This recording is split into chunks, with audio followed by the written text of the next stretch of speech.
Di mana letak keharamannya, di mana letak kesesatannya, di mana letak yang harus kita tinggalkan daripada wayang tersebut. Kenapa Khalid Basalamah mengatakan lebih baik dimusnahkan, lebih baik ditinggalkan? Seolah-olah ini wayang ini merupakan hal yang membuat orang sesat.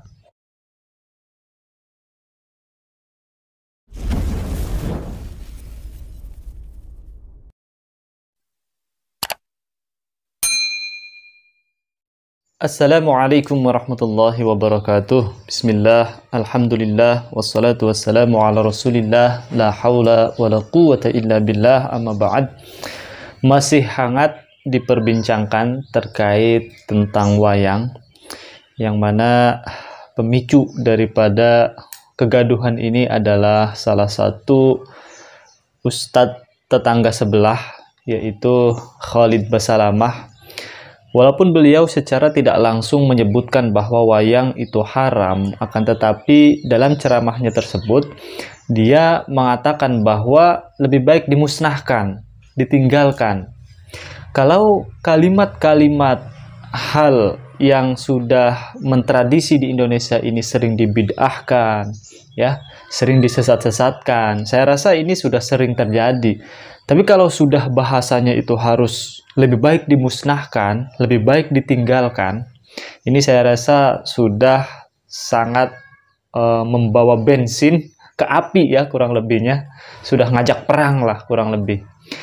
Sehingga banyak sekali dari budayawan Indonesia, banyak yang mengecam, bahkan infonya kemarin dilaporkan, ya, akan tetapi laporannya ditolak. Akan tetapi dalam video kali ini saya akan mengangkat satu tokoh yang namanya sudah tidak asing lagi, khususnya di kalangan Nahdlatul Ulama NU, ya, yaitu Gus Nadir atau Nadir Shah Hussein. Beliau adalah intelektual muda NU, dosen di Universitas Monash di Australia, dan sekarang beliau merupakan Rais Suriah di PCNU Suriah hingga ke Selandia Baru. Nah, Gus Nadir ini membuat satu postingan di Instagram pribadinya.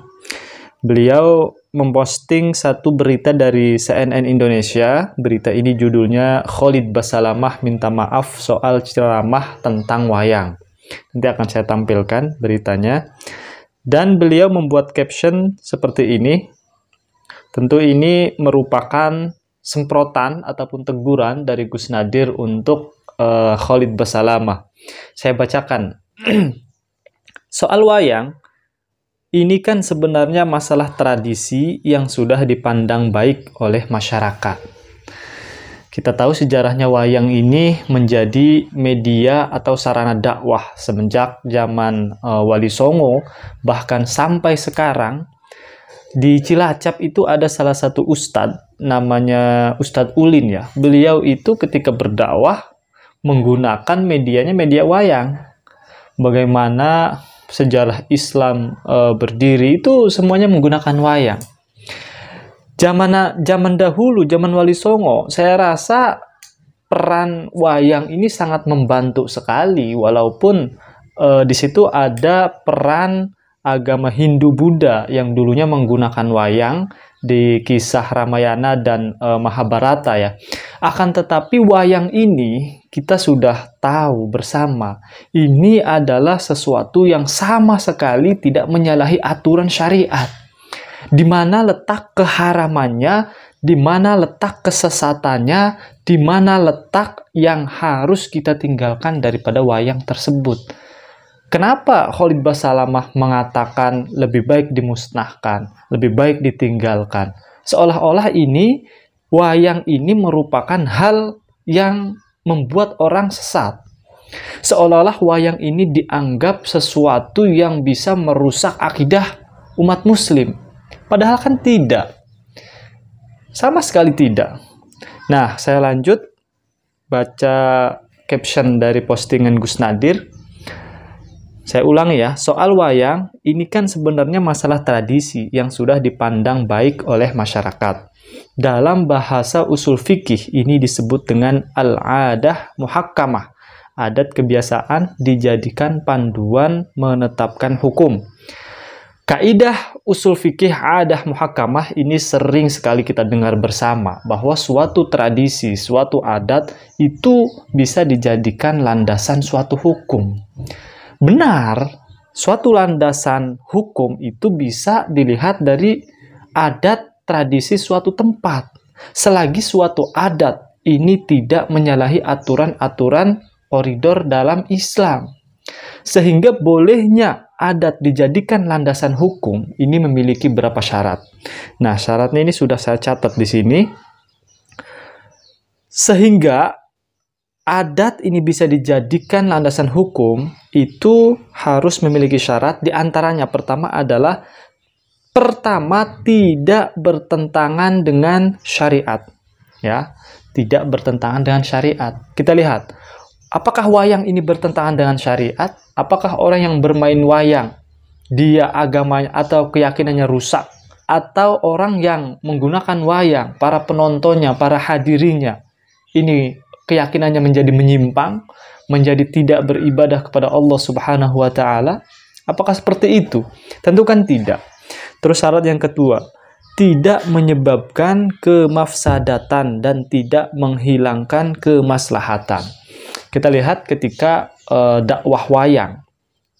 Sebelum saya lanjutkan, saya teringat bahwa di pesantren-pesantren modern, di Gontor mungkin ya, atau di pesantren modern lainnya yang kesehariannya itu menggunakan bahasa Arab, menggunakan bahasa Inggris. Bahkan praktek dakwah dengan wayang itu dilakukan menggunakan bahasa Arab. Banyak videonya yang tersebar di media sosial, saya rasa. Kita lihat bahwa suara dari penggunaan praktek wayang itu menggunakan bahasa Arab, tidak lagi dengan bahasa Indonesia, bahasa Jawa, tidak. Sampai menggunakan bahasa Arab. Tidak jadi masalah. Tuh, karena di sini tidak menyebabkan kemafsadatan dan tidak menghilangkan kemaslahatan. Apakah orang yang memainkan atau penonton yang melihat wayang itu akan mendatangkan kemafsadatan, menghilangkan kemaslahatan? Juga tidak. Oke, syarat yang ketiga, telah berlaku pada umumnya orang Muslim. Zaman dahulu ini memang sudah dilakukan oleh para wali songo ya, sampai turun-temurun. Ini sangat melekat khususnya di tradisi Jawa. Sampai sekarang saya melihat langsung itu Ustadz Ulin yang tinggalnya di Cilacap, dia menggunakan metode dakwah, perantaranya itu adalah wayang. Dan dakwahnya diterima oleh masyarakat setempat. Tidak ada yang mengatakan, oh wayang ini adalah sumber dari kesyirikan, atau wayang ini adalah sumber pemicu kemafsadatan umat, sumber merusak keyakinan-keyakinan orang Muslim. Tidak sama sekali. Oke, syarat yang keempat, adat itu tidak berlaku dalam ibadah mahdoh. Jadi dalam ibadah-ibadah mahdoh itu adalah suatu ibadah yang waktu dan aturannya sudah ditentukan oleh syariat, seperti sholat, ibadah, zakat, ya, haji. Ini adalah ibadah-ibadah mahdoh. Nah, adat ini tidak berlaku dalam ibadah-ibadah mahdoh. Ya, sholat semuanya sama. Sholat zuhur itu 4 rakaat, subuh itu 2 rakaat. Tidak ada peran penggunaan wayang dalam melakukan ritual ibadah mahdoh, dalam melakukan ibadah sholat atau ibadah zakat. Tidak ada peran wayang di situ. Jadi sama sekali tidak mengganggu keberlangsungan ibadah-ibadah mahdoh tersebut. Dan yang kelima syaratnya itu adalah adat tersebut sudah memasyarakat ketika akan ditetapkan hukumnya. Nah, ini yang penting. Jadi suatu tradisi tersebut sudah memasyarakat ya, artinya sudah dilakukan dari dulu sampai zaman sekarang, sudah dianggapnya hal yang baik oleh masyarakat, sehingga ya sudah ditetapkan hukumnya bahwa menggunakan wayang itu tidak ada masalah, boleh-boleh saja. Sama sekali tidak ada masalah. Oke, saya lanjut membacakan postingan dari Gus Nadir ya. Itu beliau menyebutkan banyak sekali kaedah-kaedah usul fikih tentang penggunaan wayang. Begitu juga dengan kaedah al-ma'ruf urfan kal masyruti syartan. Hal baik yang sudah dikenal secara kebiasaan diterima seperti halnya syariat. Kayak misalkan begini, di suatu tempat, kalau misalkan kita membeli AC ya, kita beli AC itu di tradisi tempat tersebut tidak hanya membeli, nanti langsung dipasangkan oleh penjualnya. Pokoknya langsung sudah rapih. Nah, itu sudah mentradisi. Sedangkan di tempat lain bisa jadi orang yang beli AC itu belum komplit pemasangan. Nah, yang dimaksud kaedah al-ma'ruf urfan kal masyruti syartan ini adalah bagaimana suatu tempat itu menganggap bahwa tradisi orang yang membeli AC itu langsung plus pemasangan. Jadi ketika dia langsung beli, tidak memikirkan bagaimana cara masangnya, kita harus manggil siapa. Nah, karena itu sudah dianggap kebiasaan suatu tempat. Atau ini perkataan Gus Nadir, tulisannya Gus Nadir, atau as-sabit bil adalatil uruf kasabit bil adalatin nas. Ini sama maknanya, yang ditetapkan dengan indikasi dari adat sama statusnya dengan yang ditetapkan berdasarkan petunjuk nas. Oke, saya lanjutkan. Dan juga kaedah lainnya, ma ra'ahul muslimuna hasanan fahuwa indallahi hasanan. Ini sering sekali kita dengar ya, kita baca.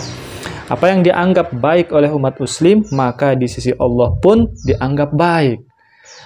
Ini ada terusannya ini, ma ra'ahul muslimuna sayyi'atan fahuwa indallahi sayyi'ah. Apa yang dianggap buruk oleh umat Islam, maka di sisi Allah pun akan dianggap buruk. Wayang ini apakah dari dulu hingga sekarang dianggap buruk? Kan tidak. Justru dianggap baik oleh keturunan-keturunan para leluhur-leluhur kita. Tidak menyalahkan syariat, tidak melanggar aturan-aturan agama, bahkan menjadi sarana media dakwah untuk penyebar luasan ajaran Islam. Di mana salahnya, bro? Kan begitu. Oleh karena itu, tidak bijak kalau seorang dai mempersoalkan hal-hal yang baik dari tradisi masyarakat setempat. Apalagi wayang ini sudah dijadikan medium dakwah oleh para wali songo.